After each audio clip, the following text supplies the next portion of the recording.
Kita semua tahu, rumah kos hanyalah tempat singgah, sebuah tempat sederhana untuk beristirahat, belajar, atau bekerja. Tapi bagaimana jika tempat singgah itu justru menjadi sumber teror? Di balik pintu yang terlihat biasa, tersembunyi kisah-kisah kelam yang membuat bulu kuduk berdiri. Inilah 5 kisah nyata yang terjadi di rumah kos paling angker di berbagai belahan dunia. Kisah pertama, kos Jalan Mangga, Bandung, Indonesia. Jalan Mangga adalah gang kecil di pinggiran kota Bandung. Rindang oleh pohon-pohon tua, tempat ini memiliki suasana yang damai, bahkan terkesan adem dan nyaman. Tapi semua berubah ketika orang mulai berbicara soal sebuah rumah kos tua di tengah gang. Kosan ini sudah berdiri sejak zaman kolonial. Dindingnya tebal, penuh lumut, dan setiap malam selalu terdengar suara jangkrik bercampur lolongan anjing dari kejauhan. Kosan ini memiliki 8 kamar. Tapi anehnya, hanya 3 kamar yang pernah terisi. Sisanya dibiarkan kosong karena alasan yang tidak pernah dijelaskan pemilik. Yani, seorang mahasiswi jurusan psikologi, menyewa salah satu kamar di sana karena harganya sangat murah. Hari pertama, ia sudah merasa aneh. Saat mandi, ia melihat bayangan kaki seseorang di bawah pintu kamar mandi. Tapi saat pintu dibuka, tidak ada siapa-siapa. Semua penghuni sedang kuliah. Setiap malam, ia merasakan hawa dingin menusuk tulang. Jam 2 pagi, ia sering terbangun karena suara ketukan pelan dari dinding sebelah. Tapi kamar sebelah kosong. Puncaknya terjadi pada malam Jumat. Yani tertidur pukul 10 malam dan bangun dengan tubuh gemetar. Semua dinding kamarnya dipenuhi tulisan merah, seperti mantra.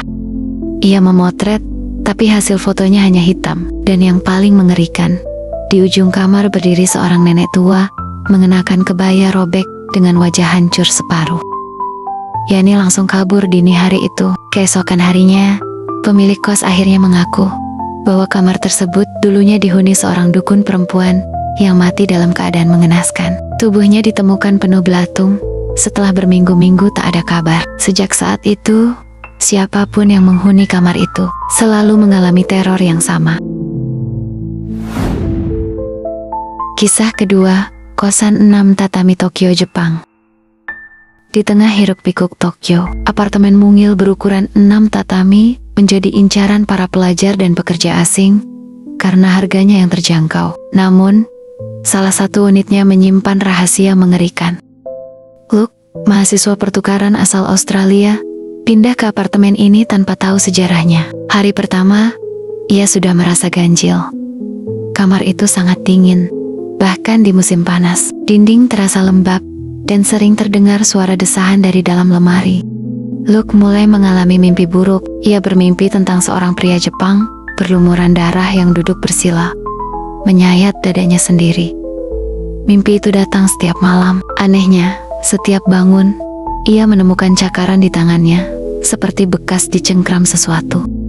Suatu malam, ia mencoba merekam aktivitas malam hari dengan ponselnya. Esoknya, saat melihat hasil rekaman, terlihat bayangan samar seseorang duduk di pojok ruangan, menatap kamera selama berjam-jam, tanpa bergerak.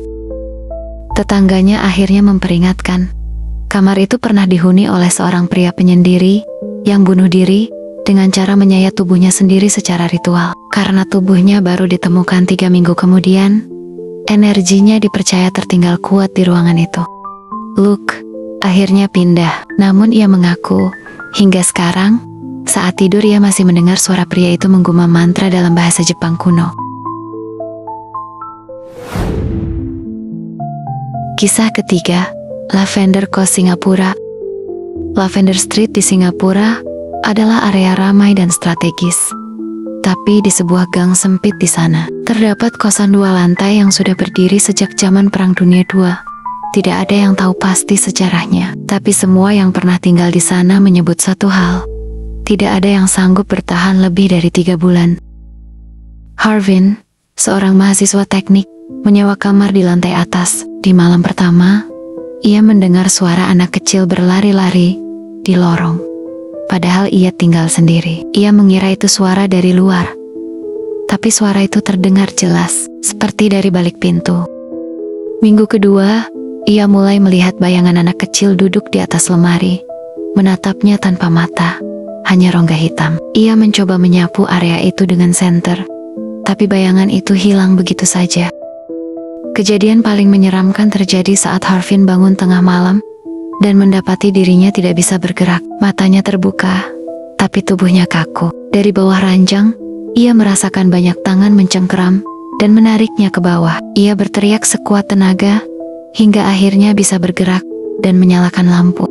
Beberapa hari kemudian, ia memutuskan keluar dari kamar itu. Warga sekitar menyebutkan bahwa rumah itu dibangun di atas bekas pemakaman Tionghoa yang tidak pernah dipindahkan jasadnya. Sejak saat itu, gangguan selalu terjadi terutama kepada mereka yang tidak percaya.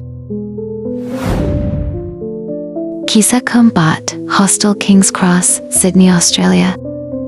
King's Cross adalah kawasan kehidupan malam di Sydney, tapi di balik hiruk-pikuknya, berdiri hostel tua yang sudah berganti nama berkali-kali. Awalnya rumah sakit jiwa, kemudian dijadikan asrama pekerja, lalu diubah jadi hostel untuk backpacker.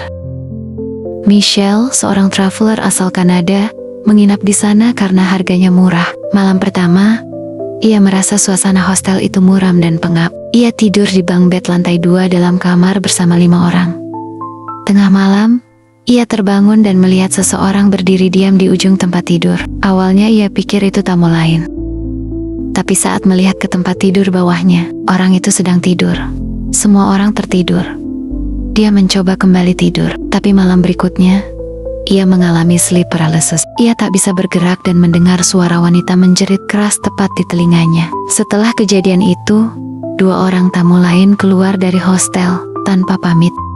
Manajer hostel tidak pernah menjelaskan, tapi mantan pegawai mengaku banyak laporan tentang bayangan pengawas, sosok yang dulu dikenal sebagai suster gila, yang membunuh pasien dengan overdosis di rumah sakit jiwa lama itu.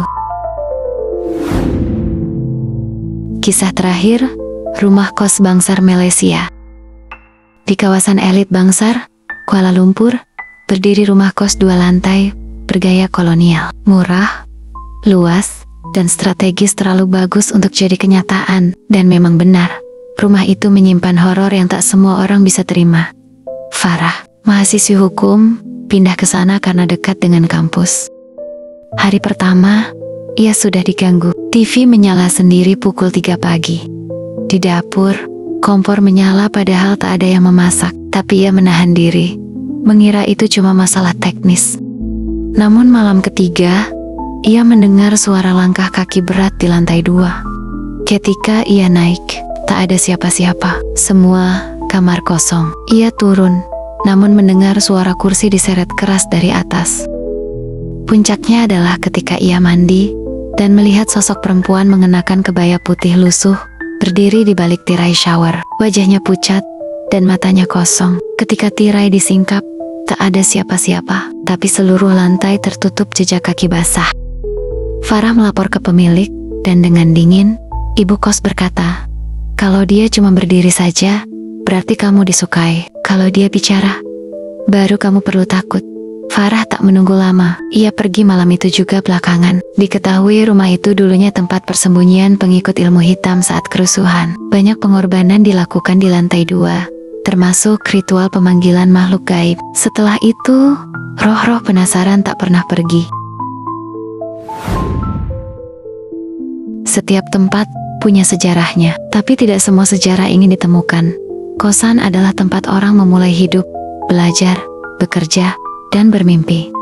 Tapi bagaimana jika, tanpa disadari, kamu berbagi tempat dengan yang tak kasat mata? Jika kamu sedang tinggal di kosan, coba perhatikan lagi, apakah kamu benar-benar tinggal sendirian? Sampai jumpa lagi di kisah selanjutnya.